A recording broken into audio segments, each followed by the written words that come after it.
guys that also had some back and forth this upcoming weekend on Top Ranks broadcast. It's official. Josh Taylor, Teofimo Lopez, June 10th.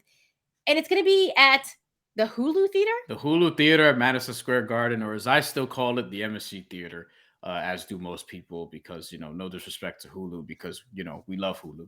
But it's just a long-ass name. And we get it. Sponsorship purposes. It's still the Madison Square Garden Theater.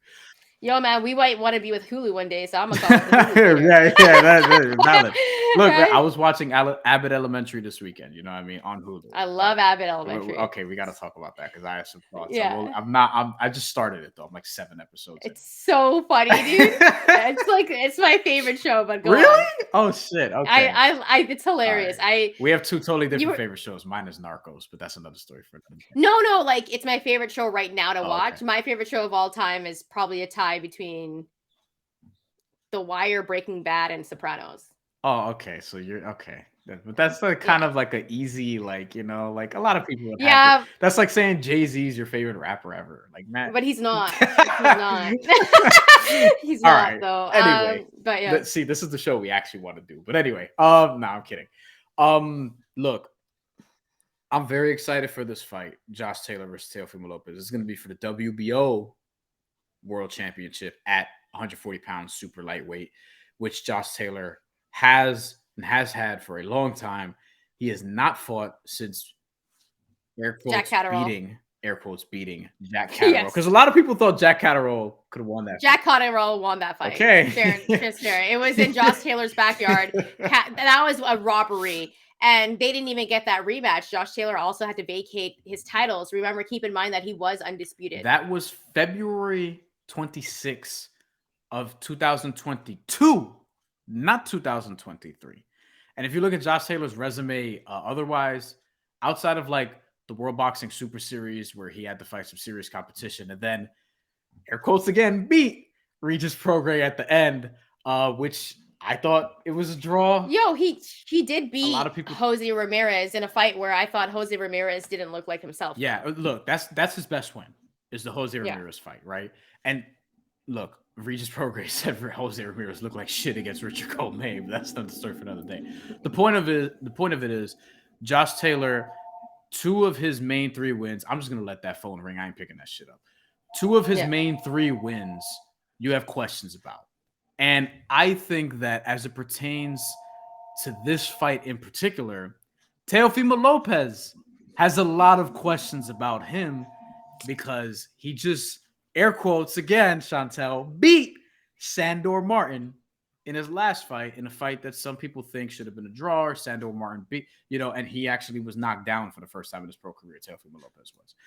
And up until then, he's looked pretty awesome, except for the George Kambosos fight, which he lost because he fought, in my opinion, overly emotional and was trying to just get the knockout and didn't fight a smart fight. But this wasn't Teofimo Lopez was also knocked out by George Kambosos Jr. Actually, yeah, you're right. So the Sandor Martin was the second time in his career that he's been knocked down. Thank you for the correction. Ultimately, though, this shit should not be at the theater. Why isn't this at Madison Square Garden? And we're going to actually break down this fight a little bit because I want to get your thoughts on it. But why is this shit at the theater? For people who don't know, Madison Square Garden has a capacity of above 18,000, 19,000, something along those lines, right? Sub 20,000. The theater is like 5,600, something like that. That's small. I didn't know that. Like, why is it at the theater? It's maybe 6,000. And I'm like, yo, Teofimo Lopez is from New York. I think he's a draw. Josh Taylor is from the UK, and UK fighters, they can do well here in terms of like selling out, whatever the case would be. I don't know if you'd sell out the Garden, but I think you can get more than 6,000 people. And why is this at the Garden?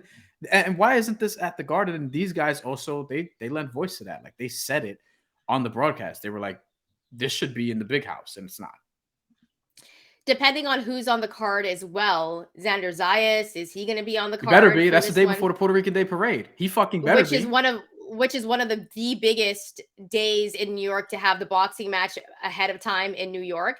Like, that's how it usually goes, right? You have the boxing fight, Puerto Rican Day Parade the next day. So I think, is this not a fight that would sell out MSG? Because I think it would be pretty close to selling out. It's kind of interesting for me because Teofimo Lopez, we know he is a guy that's from that area, fighting Josh Taylor, lots of back and forth. And this is a questionable fight, right? Because we're questioning, did Josh Taylor beat Jack Catterall? He didn't, but they said that he did.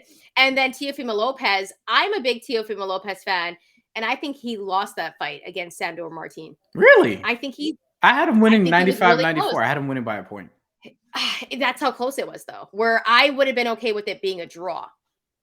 I think I was happier with it being a draw. I don't think he necessarily beat him, but that was a fight that was very, very close. So why isn't this fight at MSG? Because I think it could sell like 18,000 tickets. I think it could come close at least. Like comparatively, Katie Taylor and Amanda Serrano, which objectively is a bigger fight, that's sold out MSG, but I feel like this isn't far from that caliber wise, right?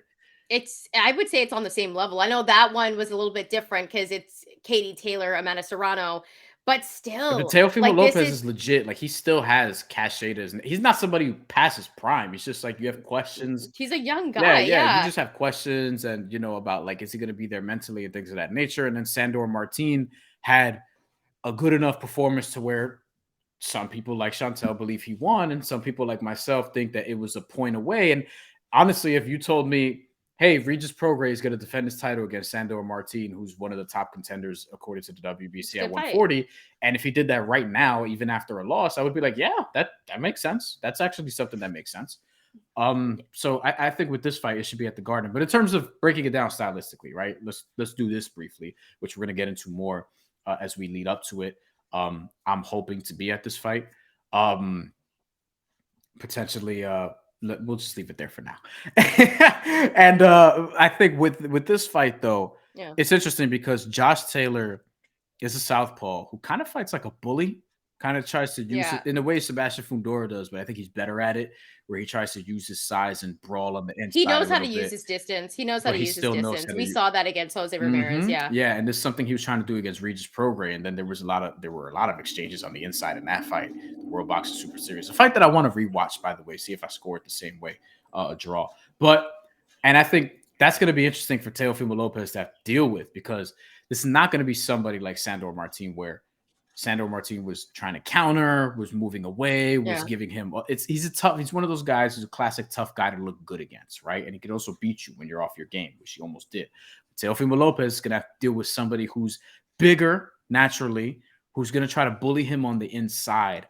And Teofimo Lopez, I think, is going to be boxing a little bit more and countering and things of that nature. And that's going to be interesting to me because he has the power, the one-punch knockout power, to catch a Josh Taylor who's been down to Jack Catterall in the past, who's not as big of a puncher. So I think stylistically, this is a fascinating fight in that regard. And I do think Teofimo Lopez Jr. is a better fighter than Jack Catterall. That Jack Catterall fight kind of exposed Josh Taylor for me. Because going into that fight, I was like, man, he looked really good against Jose Ramirez. Keep in mind, Jose Ramirez didn't look like the Jose Ramirez that we're used to seeing. There was also a big delay before they went into that fight.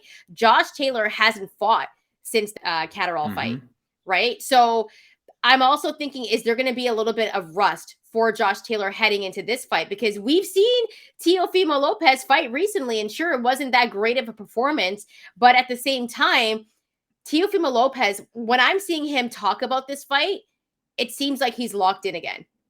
It seems like the Teofimo Lopez that we were seeing before he fought Lomachenko. And that's the Teofimo Lopez that I think he's going to give Josh Taylor some problems, because he's a way better fighter. And I'm going to say this on the line. This is no disrespect to a guy like Jack Catterall. Way better fighter than Jack Catterall. I think Teofimo Lopez is going to, I think there's a possibility that he could get a knockout in this fight, because Jack Catterall was landing on Josh Taylor. And of course, Josh Taylor uses his size really well. But I think if Teofimo Lopez can use his skill, box him, use his great footwork that he has, and land some big shots on him, I think he gets it done against Josh Taylor. So to your point about the rust, and we'll say this and then move on to our next topic. Teofimo Lopez fought twice since Josh Taylor's last fight. Teofimo Lopez, you remember, lost to George Kambosos November of 2021. Can we stop on that for a second, though? Because in that George Kambosos Jr. fight, I think he just didn't take his opponent seriously. Yeah. He was like, yo, this is going to be a layup. I'm going to just knock him out. And George Kambosos Jr. had a good game plan and just outboxed him and moved around the ring really well. So I don't think that was a Teofimo Lopez, who was also going through a lot of stuff outside the ring. I don't think that's the Teofimo Lopez that we should be judging, because we know that he's not that guy that he was in the ring that night. But if he's not on his game again, he could also lose the fight. So it's not to say like he's going to definitely be on his game now, even though he sounds like it now. Ultimately, we'll see how training camps go and things of that nature. But yeah, he knocked out Pedro Campa in his return in August of last year, who just went to distance with Brandon Lee. Another story for another day. And Teofimo Lopez, I was at that fight. He essentially, he took a lot of hits, but he also made it look easier than Brandon Lee did. Way easier. But again, another story for another day. Brandon Lee, prospect, almost 30 fights in his career. And Teofimo Lopez, I think that in the Sandor Martin fight, which we've talked about, like I think there's something he took away from that fight that I don't think we're going to see again. But ultimately, we'll see how it plays out. But fascinating fight. I'm willing to bet that Teofimo Lopez is going to be a slight betting favorite, and you're just sort of banking on he's going to be focused. Like, I think the mentality and people trying to guess where he is going to be a big narrative coming into this fight. Whereas I think Josh Taylor, the perception of him is going to be a little bit more even keel. And I think both of these guys are very, very capable of losing this fight. So it's fascinating. Yeah, and I'm not sleeping on Josh Taylor. I think he's a good boxer, man. I mean, at one point he was undisputed. Let's not sleep on that. But his performance against Jack Catterall, brutal. He lost that fight. It was a robbery in broad daylight, and he hasn't fought since that fight. So I'm not rolling with Josh Taylor on this one. If he comes in and fights a lot better, great, because I want to see a competitive bout. But yeah, I'm rolling with Teofimo Lopez Jr. I'm going to say that already when we do the breakdown. You know who I'm going to take, but we're going to